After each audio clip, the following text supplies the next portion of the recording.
पिछले वीडियो में हमने व्यासदेव जी के असंतुष्टि के बाद नारद मुनि ने उन्हें जो उपदेश दिया उसके बारे में चर्चा की। उस वीडियो की लिंक नीचे डिस्क्रिप्शन बॉक्स में दी गई है। इस वीडियो में हम नारद मुनि की पिछले जन्म की कथा के बारे में चर्चा करेंगे। पिछले युग में श्री नारद जी एक दासी पुत्र के रूप में जन्मे थे। उनकी माता साधु जनों की सेवा में लगी थी, जो वेदांत के सिद्धांतों का पालन करते थे। जब वे साधु जन वर्षा ऋतु के 4 महीनों में एक साथ रहते थे तो श्री नारद जी उनकी व्यक्तिगत सेवा में लगे हुए थे। यद्यपि वे साधु जन स्वभाव से निष्पक्ष थे, फिर भी उन वेदांतियों ने नारद जी पर अपनी कृपा बरसाई। जहाँ तक नारद जी का सवाल है, भले ही श्री नारद एक बालक थे, वह आत्मनियंत्रित थे और खेलकूद में भी उन्हें कोई रुचि नहीं थी। इसके अलावा श्री नारद शरारती नहीं थे और आवश्यकता से अधिक बातें नहीं करते थे। एक बार साधु पुरुषों की अनुमति से श्री नारद जी ने उनके भोजन का अवशेष लिया और ऐसा करते ही नारद जी के सभी पाप तुरंत नष्ट हो गए। इस प्रकार साधु जनों की सेवा में व्यस्त रहते हुए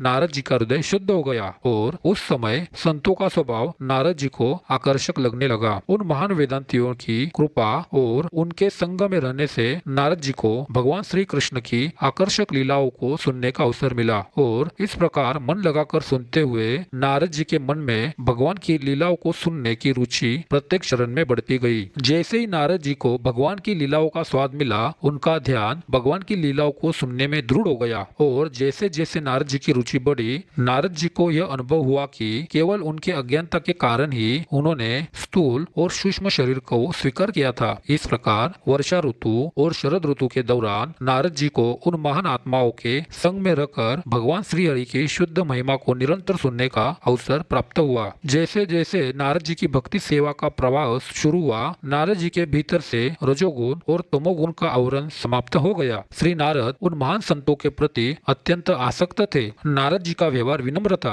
और साधु जनों के संग में रहने से नारद जी के सभी पाप समाप्त हो गए। नारद जी के हृदय में साधु जनों के प्रति प्रगाढ़ श्रद्धा थी। श्री नारद जी ने अपनी इंद्रियों को वश में कर लिया था और शरीर व मन से पूरी निष्ठा के साथ साधु जनों का अनुसरण कर रहे थे। जब वे संत जा रहे थे तो उन भक्ति वेदांतियों ने, जो दिनहीन जीवों के प्रति अत्यंत करुणामय होते हैं, नारद जी को वह परम गोपनीय ज्ञान प्रदान किया जिसे स्वयं भगवान श्री कृष्ण ने उपदेशित किया था। उस गोपनीय ज्ञान से श्री नारद जी स्पष्ट रूप से भगवान श्री कृष्ण की शक्ति के प्रभाव को समझ सके, जो संपूर्ण सृष्टि के सृजनकर्ता, पालक और संहारक है। इस ज्ञान से ही मनुष्य भगवान के पास लौट सकता है और उनसे प्रत्यक्ष रूप में मिल सकता है। विद्वानों ने निष्कर्ष निकाला है कि सभी कष्टों और दुखों को दूर करने का सर्वोत्तम उपाय यह है कि अपनी सभी क्रियाओं को भगवान श्री कृष्ण की सेवा में समर्पित कर दिया जाए। इस प्रकार जब मनुष्य की सभी क्रियाएं भगवान की सेवा में समर्पित हो जाती है, तो वही क्रियाएं जो पहले मनुष्य के बंधन का कारण थी, वही कर्म वृक्ष के विनाशक बन जाती है। जिन महान ऋषियों ने नारद जी को आध्यात्मिक ज्ञान का उपदेश दिया था, वे अन्य स्थानों के लिए प्रस्थान कर गए और नारद जी को इस प्रकार अपना जीवन व्यतीत करना पड़ा। श्री नारद अपनी माता के एकलौते पुत्र थे, जो न केवल एक साधारण महिला थी बल्कि एक दासी भी थी। श्री नारद उसकी एकलौती संतान थे। उस दासी के पास नारद जी के संरक्षण का कोई अन्य विकल्प नहीं था। उसने नारद जी को स्नेह बंधन में बांध रखा था। वह नारद जी की देखभाल सही से करना चाहती थी, लेकिन क्योंकि वह एक दासी थी, इसलिए वह नारद जी के लिए कुछ भी नहीं कर सकी। यह संसार पूर्ण रूप से भगवान के नियंत्रण में है, इसलिए सभी लोग कठपुतली के समान भगवान के नियंत्रण में होते हैं। जब श्री नारद 5 वर्ष का बच्चा थे, तब श्री नारद एक ब्राह्मण विद्यालय में रहते थे। श्री नारद अपनी माता के स्नेह पर निर्भर थे और उन्होंने विभिन्न स्थानों का कोई अनुभव नहीं किया था। एक बार नारद जी की गरीब माता, जो एक रात गाय का दूध निकालने के लिए बाहर गई थी, एक सांप ने नारद जी की माता के पैर को काट लिया, जो समय के प्रभाव से प्रेरित था। इसमें नारद जी के माता का देहांत हो गया। श्री नारद जी ने इसे भगवान की विशेष कृपा माना, जो हमेशा अपने भक्तों के लिए आशीर्वाद देते हैं, और ऐसा सोचते हुए श्री नारद जी ने उत्तर दिशा की ओर प्रस्थान किया। नारद जी के प्रस्थान के बाद उन्होंने कई समृद्ध महानगरों, नगरों, गांवों, पशु फार्मों, खदानों, कृषि भूमि, घाटियों, फूलों के बगीचों, नर्सरी के बगीचों और प्राकृतिक जंगलों से होकर यात्रा की। श्री नारद जी ने उन पहाड़ियों और पर्वतों को पार किया जो सोना, चांदी और तांबे जैसे विभिन्न खजीनों के भंडार से भरे हुए थे, और उन स्थानों से भी नारद जी गुजरे जहाँ सुंदर कमल के फूलों से भरे जलाशय थे, जो स्वर्गवासियों के योग्य थे, जो भ्रमित मधुमक्खियों और गाने वाले पक्षियों से सज्जित थे। फिर भी आगे श्री नारद जी ने अकेले ही कई कई जंगलों से होकर यात्रा की जो सरकंडों बांस, नरकट, नुकीले घास, खरपतवार और गुफाओं से भरे हुए थे, जो अकेले पार करना बहुत कठिन था। श्री नारद जी ने उन गहरे, अंधेरे और खतरनाक जंगलों का दौरा किया जो सांपों, उल्लुओं और गीदड़ों के खेलने के मैदान थे। इस प्रकार यात्रा करते हुए श्री नारद जी शारीरिक और मानसिक रूप से थक गए और नारद जी को प्यास और भूख दोनों महसूस हुई। इसलिए श्री नारद जी ने एक नदी में स्नान किया और पानी भी पिया। पानी के संपर्क में आते ही श्री नारद जी को अपनी थकान से राहत मिली। उसके बाद एक निर्जन वन में एक बरगद के पेड़ की छाया के नीचे श्री नारद जी ने अपनी बुद्धि का उपयोग करके अपने भीतर स्थित परमात्मा पर ध्यान करना शुरू किया, जैसा कि श्री नारद जी ने मुक्त आत्माओं से सीखा था। जैसे ही श्री नारद जी ने परम भगवान के चरण कमलों पर प्रेम में डूबे मन से ध्यान करना शुरू किया, नारद जी की आंखों से आंसू बहने लगे और बिना देरी के श्री कृष्ण भगवान नारद जी के हृदय के कमल पर प्रकट हो गए। उस समय अत्यधिक प्रसन्नता के कारण नारद जी के शरीर का प्रत्येक अंग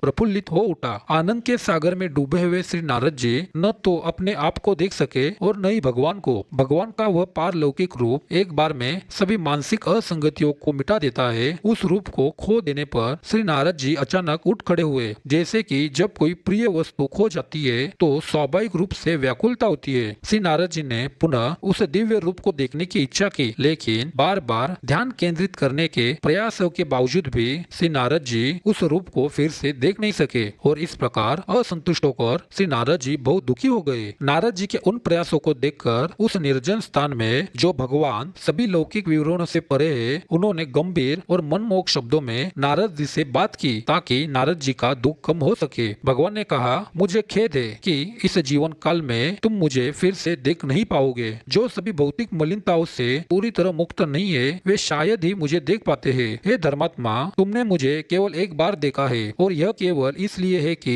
तुम्हारी मेरे प्रति लालसा और बढ़े, क्योंकि जितनी अधिक तुम मेरी लालसा करोगे उतने ही तुम भौतिक इच्छाओं से मुक्त हो जाओगे। यह पूर्ण सत्य है कि थोड़े दिनों की भी मेरी सेवा करने से भक्त मुझ में स्थिर और दृढ़ बुद्धि प्राप्त कर लेता है। परिणाम स्वरूप वह भौतिक संसारों को छोड़ने के बाद मेरे आध्यात्मिक लोक में मेरा सहचर बन जाता है। मेरी भक्ति में लगी बुद्धि कभी भी बाधित नहीं होती। सृष्टि के समय और प्रलय के समय भी मेरी कृपा से तुम्हारा स्मरण बना रहेगा। इस प्रकार नारद जी के साथ संवाद करने के बाद जो ध्वनि के रूप में व्यक्त हुई थी और आंखों से नहीं देखी जाती थी, परंतु अत्यंत अद्भुत थी, बोलना बंद कर दी। आभार की भावना से अभिभूत होकर सिर झुकाकर श्री नारद जी ने उस ध्वनि को प्रणाम किया। इस प्रकार श्री नारद जी ने भौतिक संसार के सभी भोगों की उपेक्षा करते हुए भगवान के पवित्र नाम का कीर्तन और जप करना शुरू किया। भगवान की पारलौकिक लीलाओं का ऐसा जप और स्मरण आशीर्वादकारी होता है। ऐसा करते हुए श्री नारद जी ने संपूर्ण पृथ्वी पर पूर्ण रूप से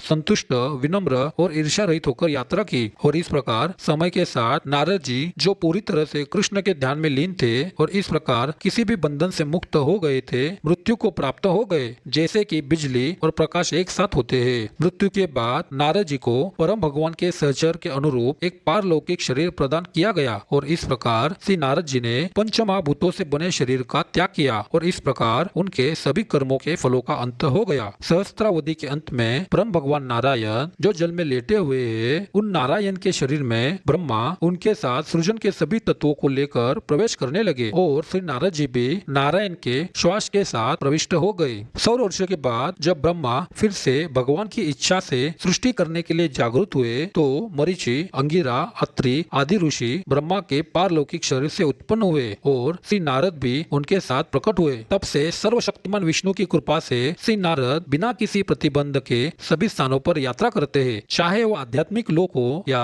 भौतिक लोक के 3 लोक हो। और इस प्रकार श्री नारद जी निरंतर भगवान की महिमा का गान करते हुए यात्रा करते हैं, अपने वीणा को बजाते हैं, जो कि आध्यात्मिक ध्वनि से परिपूर्ण है और जिसे नारद जी को स्वयं भगवान श्री कृष्ण ने प्रदान किया था। परम भगवान श्री कृष्ण जिनकी महिमा और लीलाओं को सुनना अत्यंत सुखद है, जैसे ही श्री नारद भगवान के पवित्र कार्यों का गान करना प्रारंभ करते हैं, वैसे ही नारद जी के हृदय के आसन पर भगवान आ विराजते हैं, मानो उन्हें आह्वान किया गया हो। यह नारद जी का स्वयं का अनुभव है कि वे लोग जो इंद्रियों के विषय की लालसा के कारण चिंता और बेचैनी से भरे रहते हैं, वे भगवान की दिव्य लीलाओं का निरंतर जप करते हुए अज्ञान के सागर को पार कर सकते हैं, जो इस उद्देश्य के लिए सबसे उपयुक्त नाव है। यह सत्य है कि योग प्रणाली के माध्यम से इंद्रियों को संयमित करने का अभ्यास करने से इच्छा और वासना की विकृतियों से राहत मिल सकती है, परंतु यह आत्मा को संतुष्टि देने के लिए पर्याप्त नहीं है, क्योंकि यह संतुष्टि केवल भगवान की भक्ति सेवा से प्राप्त होती है। इस प्रकार हमने नारद मुनि की पिछले जन्म की कथा के बारे में चर्चा की। ऐसी और अधिक जानकारी पाने के लिए हमारे चैनल को जरूर सब्सक्राइब करें। धन्यवाद।